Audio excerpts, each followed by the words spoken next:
Le désir ne serait donc pas manque, mais excès qui menacerait débordement. Le plaisir ne définirait pas la complétude, mais la conjuration du débordement par l'épanchement, l'expansion de soi et de l'autre.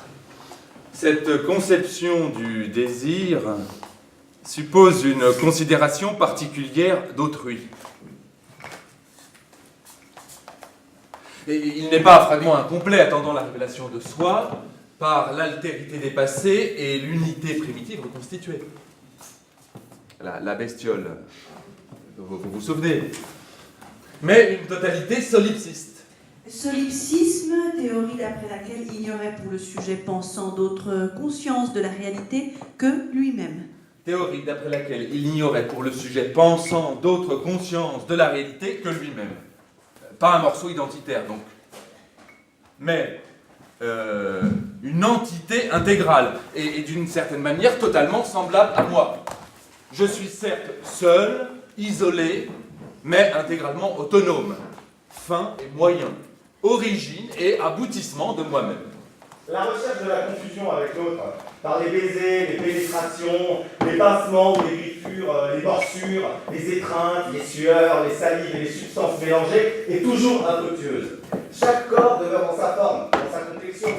On jouit du plaisir de l'autre parce qu'on le déclenche, mais on ne jouit pas le plaisir de l'autre.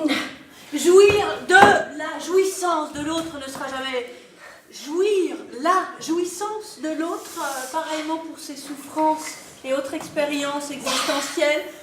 On désire la fusion, on réalise l'abîme. Je suis pris dans cette contradiction. D'une part, je crois connaître l'autre mieux que quiconque et le lui affirme triomphalement, et d'autre part, je suis saisi de cette évidence.